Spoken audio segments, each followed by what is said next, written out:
Alors je vais pas saluer les uns et les autres, vous avez vu les principaux intervenants. Madame la directrice, quand même, comme vous ne parliez pas, j'aimerais vous resaluer, la réapplaudir, et surtout applaudir. Et puis bien évidemment, j'ai 3 mots à vous dire, mais avant cela, en arrivant, j'ai une pensée assez étrange.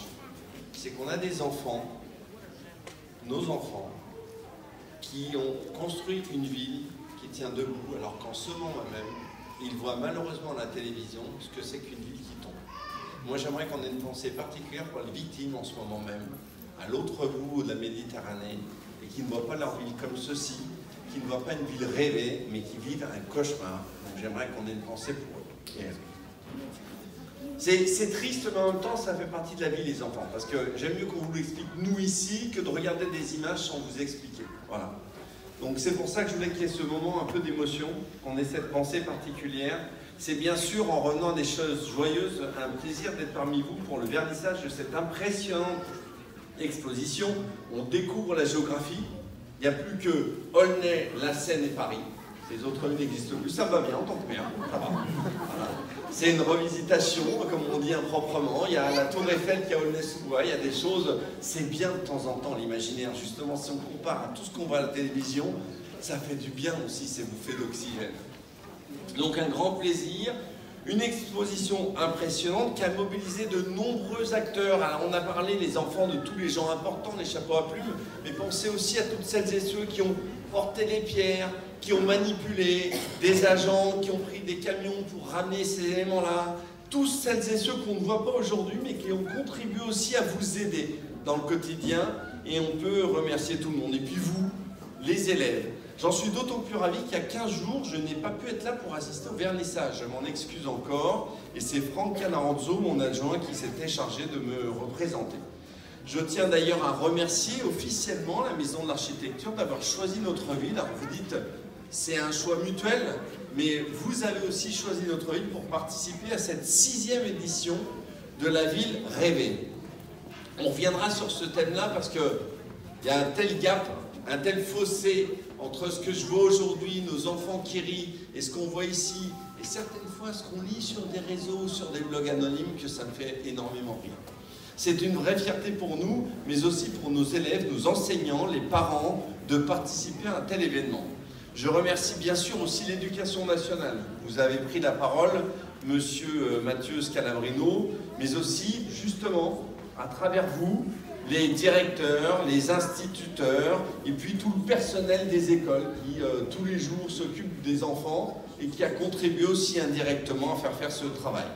Quand je parle d'élèves, et là je regarde mon cabinet qui se cache quelque part, bien évidemment, il y a eu des grosses erreurs de mise sur ma fiche parce qu'on m'avait mis 80 classes et 1600 élèves. Ce sont plus de 4000 élèves qui ont été impliqués sur ces 70 mètres carrés. C'est gigantesque. C'est formidablement gigantesque. Colossal, et on peut effectivement s'en féliciter. Je remercie l'Ordre des architectes qui est associé à cette belle initiative. Alors, je crois qu'il y a eu un lapsus. Là, on est sur l'ordre régional, pas sur l'ordre national. Enfin, dans tous les cas, c'est l'Ordre des architectes. Merci. Comme quoi, effectivement, là aussi, on est loin des clichés. On parle plutôt de pont, plutôt ce qui nous réunit, plutôt que de parler à chaque fois ce qui nous sépare. L'architecte, c'est pas l'affreux qui casse une maison, c'est celui qui construit aussi, voilà. Pourtant, Dieu sait qu'on regarde régulièrement avec des architectes, ça c'est une parenthèse. Mais dans tous les cas, c'est un beau métier. C'est bien de faire des belles choses, des métiers qui ont traversé, quand vous regardez au livre d'histoire, on retrouve toujours effectivement cette notion d'architecte associée à une belle initiative. Et puis une pensée particulière pour Laurence, qui s'est recachée. Elle est où? Voilà. Laurence Berthaud, ici présente. Merci Laurence d'avoir su me harceler pour que effectivement je prenne cette décision, et j'en suis très content. Vous avez servi d'intermédiaire entre les différentes instances de la ville, ça a son importance aussi, parce qu'il n'y a pas que le maire dans une ville, il y a tous ces échelons, toutes ces directions, tous ces élus qui aujourd'hui sont nombreux autour de moi, et là aussi ça signifie quelque chose. Alors je sais, ça vous énerve que je vous mette en avant, mais c'est pas grave, je le fais volontairement, je me venge de tout ce que vous m'avez fait subir. Mais c'est quand même grâce à votre travail et à votre caractère que nous sommes tous ici réunis à Aulnay-sous-Bois. Voilà. Donc merci, on peut l'applaudir.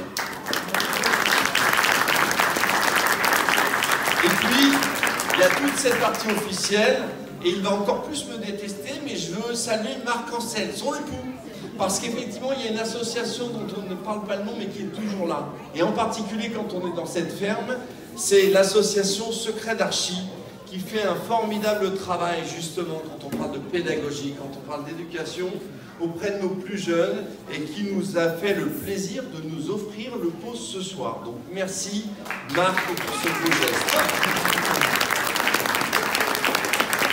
Familiariser nos plus jeunes à un matériau noble, la pierre de taille, pour créer et penser la ville de demain. Vous savez, cette pierre, c'est la même que vous voyez à la télévision quand vous avez vu ces terribles images de Notre-Dame qui brûlait. Ben, c'est la même chose. Et elle n'est pas moins noble ici parce qu'elle est au Aulnay-sous-Bois que quand on est effectivement sur l'île de la Cité.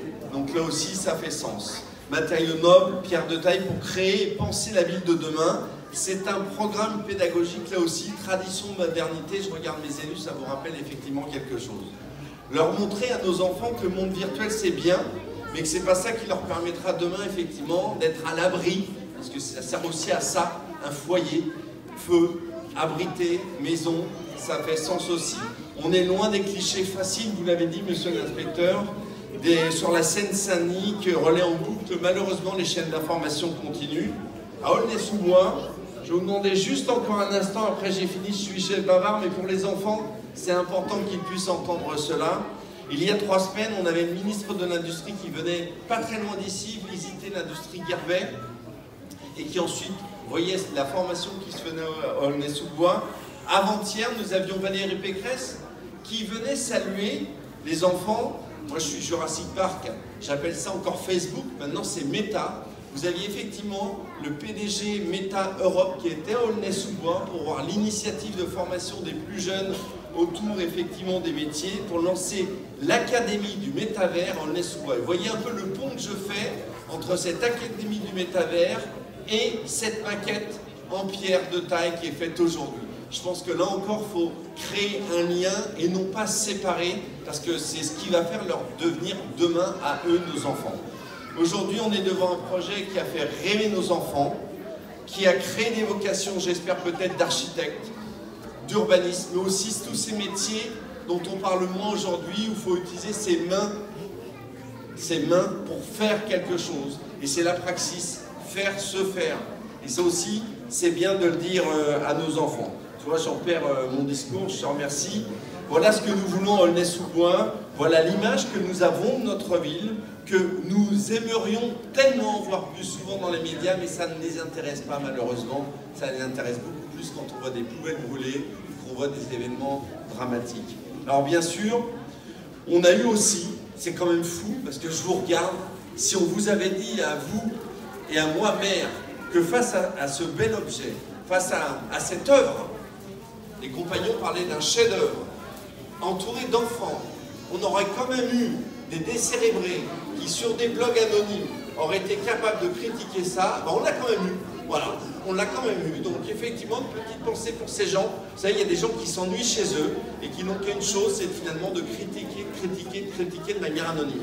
Ben vous, on sait qui vous êtes, on sait ce que vous avez fait, et c'est bien réel, et je vous félicite. En tout cas, merci.